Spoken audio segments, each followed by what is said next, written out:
This is Paul Schneiderman today on the 73rd edition of Sports and Stuff on RainierAvenueRadio.world. Today I'm joined by a very special guest. I'm joined by the former two-term governor of Washington State, Gary Locke. Governor, give me a minute and I'll get back to you. We have a lot of good stuff going on at RainierAvenueRadio.world. We're based in Seattle. My producer today, James Gerd, is also the host of the After Dark show at Rainier Avenue Radio. We have some very good shows here, lifestyle shows, political shows, sports shows, music shows. Rainier Avenue Radio also covers all sorts of high school sports and other community activities.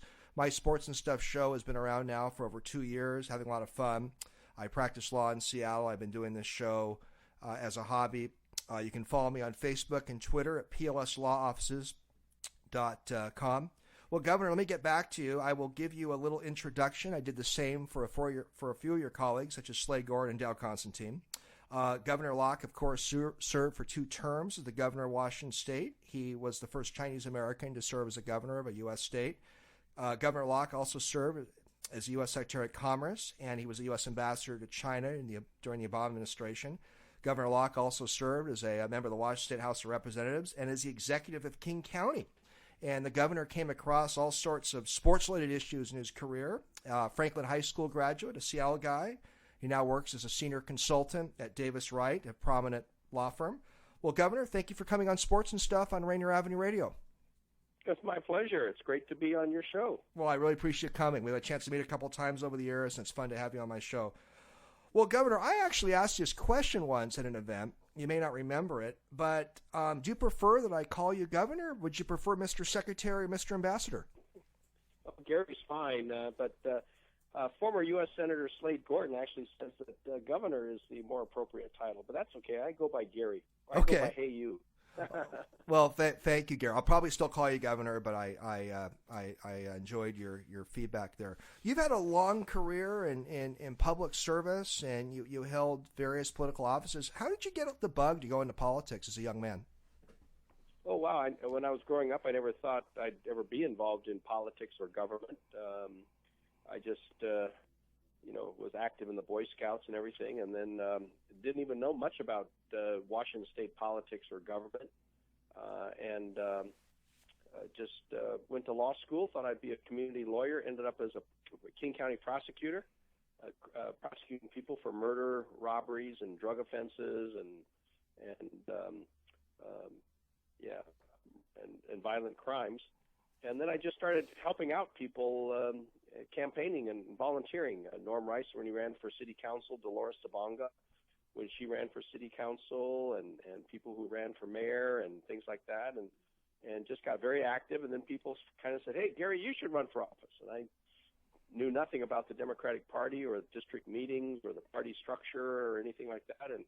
But eventually I had a chance to go down to Olympia and work during one session as a temporary employee, and got to really see a whole range of people from all walks of life. They were barbers and teachers and tree farmers, insurance agents and dentists and so forth. And they were just everyday people who really cared about the state of Washington. So I said, if they can do it, why not me? And so a year or so later, I decided to run for the state legislature and won, and the rest was history. Definitely. You've had an excellent run in politics and government. Governor, you served 2 terms as governor of Washington State, as I mentioned in the introduction. Looking back, what was the most challenging decision or episode that you faced in your 8 years as governor of Washington State? Oh, wow. Faced a lot of tough issues. Obviously, we had earthquakes, and we had some floods. We had the implosion or the collapse of the dot-com Washington, even though the rest of the country was in a downturn. So we've had a lot of tough issues. Just trying to balance the budget and trying to establish priorities. It was my view that no matter what type of tax structure you have, you will never have enough money to satisfy all the demands for money and the requests for money. So why don't we try to do a few things really, really well instead of doing so many things in a mediocre or poor fashion? And we really focused on education, both our K through 12 system and also higher education, more financial aid, scholarships for students of working middle-class families. So those were that took up a lot of our time. Of course, the attack, September 11th attack, had to worry about making sure that we were prepared for any type of biological weapons, anthrax, and all kinds of things, and beefing up our National Guard response. A couple of personal, tough issues. When we had people were facing the death penalty and the execution was scheduled, and those are really tough personal issues for me because, just knowing that you hold the power of life and death over someone is a very heavy responsibility. Well, you definitely had your plate full in your 8 years as governor. You're a bit like a general practitioner, just dealing with so many different issues that came up. And I want to ask, and you brought up the death penalty issue, Governor, and right now there's a lot of publicity about some of the pardons and commutations that President Trump has been issuing. When you were governor, did you have any general philosophy or standards in issuing pardons and commutations? Well, actually, when I was governor, I probably gave out more pardons and commutations than any governor in recent history. Now, Governor Inslee has given out a lot for people convicted of minor drug offenses, because now we've recognized that, the war on drugs was probably a mistake, and having tough punishments and sending people to prison for minor drug possessions was not the right way to go.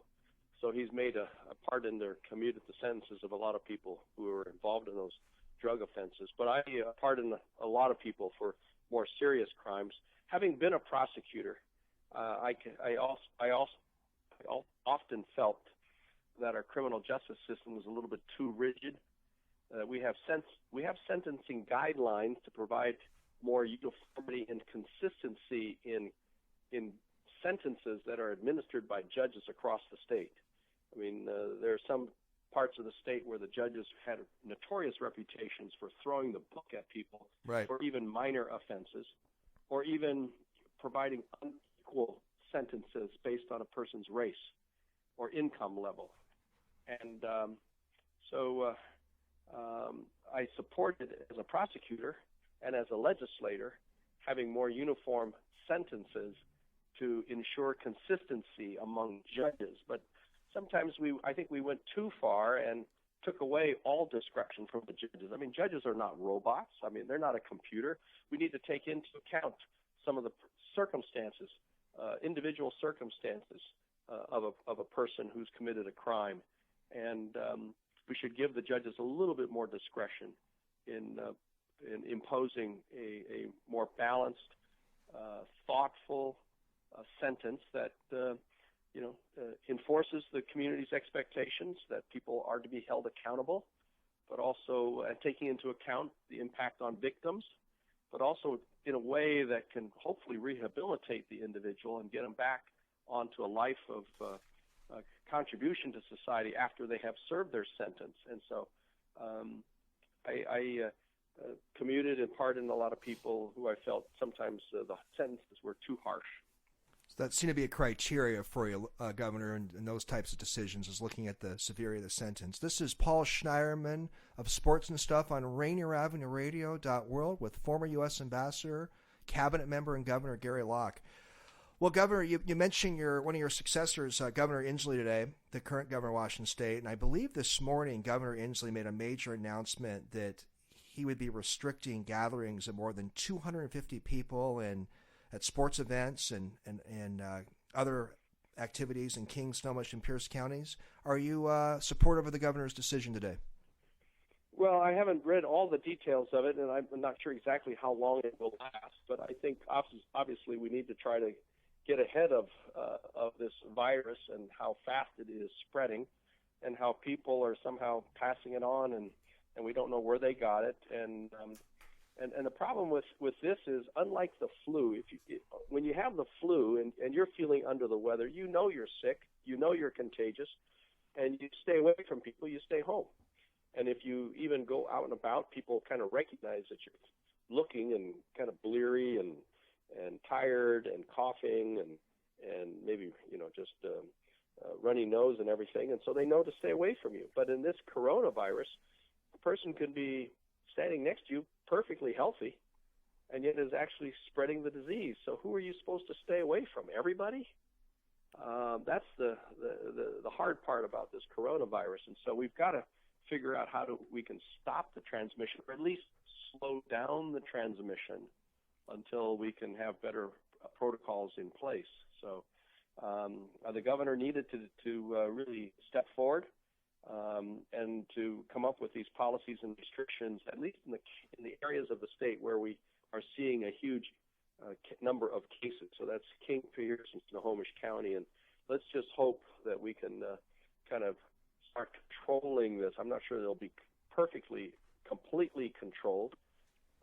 All it takes is one new visitor, a business visitor, or a relative or a friend coming from another city in another part of the country who may have contracted it at an airport or something like that, and comes and visits you and then spreads the disease. But we got to make sure that we're really protecting the elderly and people who are vulnerable and people with underlying health issues. So we'll have to wait and see how this works, but we need to make sure that our health officials and the governor and the mayors of our towns have all the tools at their disposal.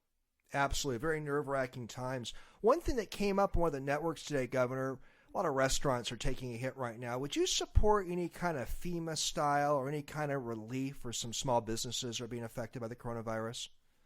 Oh, most definitely. Most definitely. I mean, small businesses employ people. Most of the jobs in our communities are provided by small employers, small companies. Not the big Amazons and the Microsofts or the Boeings and the Starbucks of the world, but it's the mom and pops, the restaurants, the hardware stores, up and down Rainier Avenue and throughout Rainier Valley. And they're struggling. People are afraid to go out, and so they avoid being in areas. And we've already seen and heard of restaurants that are permanently closing. And that's going to lead to a lot of layoffs, and those employees have families, housing that they've got to pay for, and kids that they're trying to put through school, and food that they need to put on the table. So we've got to be worried about any time a business closes down or lays off people, we ought to be concerned about the human impact of the employees. And then, of course, those employees, if they're working and getting paid, they shop in malls, eat in other restaurants, and go to hardware stores and support many other jobs throughout the community. So, we start laying off people because of this coronavirus. It's going to have a major impact, not just on the business and the employees who are directly impacted, but all the businesses and employees of the businesses that they shop at. So and frequent. No doubt. So we got to do something. We've got to do something. I was very honored that the mayor yesterday appointed me to co-chair a task force focusing on problems and the struggles that small businesses and their employees are facing during this coronavirus situation. And another person of Rainier Valley has been appointed to also co-chair this with me, and that's former Seattle City Council President Bruce Harrell, a resident of Rainier Valley. So he and I are co-chairing this new task force that was just announced by the mayor to really look at what can we do to help small businesses, whether it's city funds, city programs, state funds, county programs, and even federal SBA, low-interest loans, emergency relief that the Congress is talking about, and like you say, almost a FEMA-style disaster relief response. Well, I look forward to following your work with Bruce Harrell on that commission. Paul Schneiderman, host of Sports and Stuff on Rainier Avenue Radio with former Governor Gary Locke. Governor, before we move to some sports subjects, I want to ask you about Joe Biden. I know you serve in the Obama-Biden administration, and you endorsed Joe Biden, I believe, in late January. Can you share with us how Joe Biden would be different as president anyway from Barack Obama? Well, I think their hearts are and their attitudes and policies and framework perspectives are very, very similar. And it was a real great honor and a delight to work with both President Obama and Vice President Biden. Let me just say that about Vice President Biden, and the reason I supported him over some of the other candidates, and they were all excellent, excellent candidates on the Democratic side. But Joe Biden really understands the angst, the worries, the concerns, the fears of everyday working people, because he comes from very much a blue-collar family. And, that's kind of his nickname when he was serving in the Congress. He was just an everyday guy, everyday Joe. He would commute every night from D.C. back to Delaware on the train, because he was raised in a family, and he's had a lot of personal struggles through his life. I mean, he stuttered as a kid, had to overcome the bullying and the stigmatization of stuttering, and then right after he was elected to the U.S. Senate, within a matter of weeks, his wife and daughter were killed in a car crash, and so he ended up raising his two sons by himself and commuting from D.C. Back home to raise his kids. He's had a son that's died of brain cancer. Very sad. And there's, it's so, I mean, and there's been some personal struggles among his other kids, his other son, and, divorces and things like that. And so, he's experienced what so many American families experience every single day.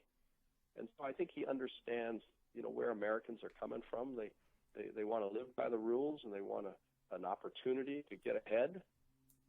They want a better education for their kids. They're optimistic about the future, but they're worried about health care, and will they still have a job 10 years from now with all the robotics and technology that's invading and coming into our society. And so I think he has a better pulse of the everyday concerns and anxieties and worries of Americans. So I think that in that sense, he would be an excellent president. Well, and you have so much firsthand experience working with him. It seems like almost everybody who's ever served with Joe Biden on both sides of the aisle has similar sentiments, that he's known as a pretty quality guy. Governor, let me move to some sports issues. And you were county executive when King County voters turned down a baseball stadium funding package. I can't believe it's been almost a quarter century now, Governor. And it went back to the state legislature, and the state legislature created a new stadium funding package. Was that tough politics for you, Governor, when you were King County executive in that time when the King County voters turned down initiative, and then you supported going back to the legislature, getting something else through? Were those kind of challenging politics for you in that era? Well, there was, and there were a lot of strong emotions on it. What's interesting is that the ballot measure that we put to King County voters imposed basically a sales tax on just about everything except for food and medicine. And so people who, let's say, didn't even really like baseball, would have to pay for the sales tax and pay for the new stadium. And that ballot measure barely lost. And it was defeated by the early voters, because those who were voting in the last week, either by mail or at the polls on election day, overwhelmingly in favor of the proposal. Why? Because we had a team that was refused to lose, and they made that incredible comeback and excited the town. And this town really began to see the possibilities of great baseball, and they wanted a new stadium. But because of the early voters who had voted in late August and first part of September, before the Mariners really caught on fire, it was their negative votes that doomed the proposition. So we went to Olympia, actually Mayor Norm Rice and myself and some other civic leaders. We went to Olympia and talked to Governor Mike Lowry. Now, Governor Mike Lowry is known as being a very liberal governor, but he actually supported sports, and he really felt that a cosmopolitan area like the Puget Sound area, you needed arts, you needed good social programs, but you also needed good sports and good sports teams, and that would help create jobs for people in the, having this great climate, this quality of life entices companies to come and create jobs and provide opportunities for our sons and daughters. So he very much supported a different funding package to pay for the stadium, and it was a good funding package because it was not a general sales tax. It was really a tax on visitors, tourists, hotel motel tax, car rental tax, and things like that. And that was the bulk of the funding mechanism. And I thought it was a much better, more fair funding package that the legislature came up with, and that was used to finance the baseball stadium. So I think people, and a lot of people who voted no on the original King County ballot measure later came up to me and said, thank you very much for helping save the Mariners and coming up with a beautiful stadium and a better funding package. Well, when Mariners history is looked at, Mr. Locke, you certainly had a role in contributing to keeping the team here in the 90s. Governor, you also were involved in the Seahawks effort, the effort to save the Seahawks. And yeah, exactly. It's I have Governor Gary Locke on with me on Sports and Stuff on Rainier Avenue Radio. This is Paul Schneiderman. You played a role in that effort as well. And I remember you were very adamant in making sure that then Seahawks owner Ken Behring was held to his lease. And I remember turning on the news and seeing you walk into grassroots pro-Seahawks rallies and people chanting, Gary, Gary, Gary. Looking back, were those fun times in some ways, being a politician? Well, those were exciting times. Of course, the whole community was rallying to save the Seahawks, and we were in a heated battle with Ken Behring, who wanted to move the team. He also wanted a new stadium, and was very dissatisfied with the improvements to the Kingdome that we were proposing to make. And he basically packed up the team and started, with moving vans, taking all the equipment down to L.A. And I was in meetings with Ken Behring, and we could tell that he was really not negotiating and talking to us in good faith. And so we were preparing a lawsuit to force him to live up to the terms of the lease, because the lease had not yet even expired. Right. I mean, it's one thing to say, okay, the lease is up, he doesn't have to be in the Kingdome anymore, he can move the team, but the lease still had many, many years to go, and so we were going to sue him to hold his feet to the fire, and at the same time, he wanted to sue us to break the lease. So we were actually in the middle of a meeting with his son and the attorneys representing Seahawks. This was over in Kirkland when they used to have their headquarters in Kirkland. And we had a meeting, and I could tell that they were not being serious and talking and negotiating in good faith. And that morning, before I left the courthouse to go to the meeting, I asked the prosecutor's office, who are the lawyers for King County, my former boss, Norm Mailing, and his staff. Sure. I asked them, hey, where are we on this lawsuit to force the Seahawks to live up to the terms of their lease? And they said, well, it's not going to be ready for about another week or so. I said, no. I need you to have something ready today. I want you, you don't have to put all the pieces together. Just give me one piece of it and get it ready in proper form to file in court on a moment's notice if I call you this afternoon. So we had the meetings with the Seahawks. I could tell that they were just not being serious. And so just before we broke, I called them up, and I called up the prosecutor's office and said, file that lawsuit. Well, it turns out that during that break, and maybe a little bit earlier, the Seahawks had already told their lawyers to go file the lawsuit to break the lease. And so they were negotiating with us, even though they had told the lawyers to go file the lawsuit. So, that just shows how they were not operating in good faith and talking to us in good faith. So it became down to which side filed their lawsuit first. We filed ours in King County. They had their lawyers going over to Ellensburg to file the lawsuit. And it came down to which courtroom would hear the case and under whose terms. Ellensburg, under the terms by the Seahawks, where we would then have to be on the defensive side, or would it be in King County in Seattle, with the King County being on the offensive side and the Seahawks on the defense, playing defense, responding to our lawsuit. It turns out that our lawsuit was filed several minutes earlier than the Seahawks lawsuit, and therefore our lawsuit took precedence, and it was on our terms.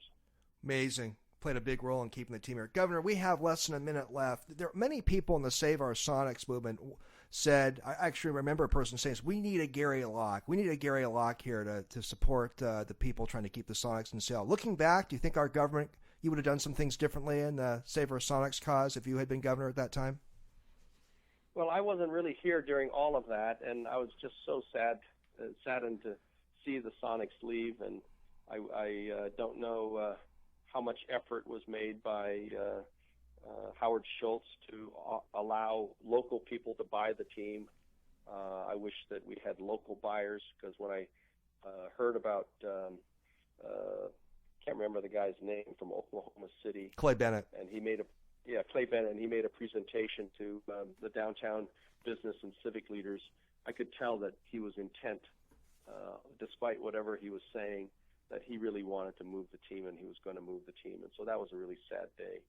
You know, we were lucky on the Seahawks to have Paul Allen step forward. I remember him calling me, a meeting with him, actually, after we successfully stopped Ken Behring from moving the team, and they had to bring the team back to Seattle. I remember meeting quietly and secretly with Paul Allen in some law offices and feeling him out about his interest in perhaps saving the team for the community. And I remember him calling me one night at home, and he said, I'm going to do this for the community because the community has been so good to our family, and I'm not here to make money and reap profit off the Seahawks. I want to save the Seahawks for our community. And he laid out the terms under which he would buy the team. There had to be a new stadium, and he was willing to look at a variety of different funding sources for the stadium that would not impact the general taxpayer, but again, maybe on tourists and rental cars and maybe a takeout food or something like that. So we were able to, when I was governor, I was able to put together that package, and the people in the state of Washington voted on it, because he also wanted to make sure that the people of the state wanted him to say, keep the Seahawks and keep it here. He was not going to do this if the state did not want the Seahawks. So he was a great person to work with. Great effort.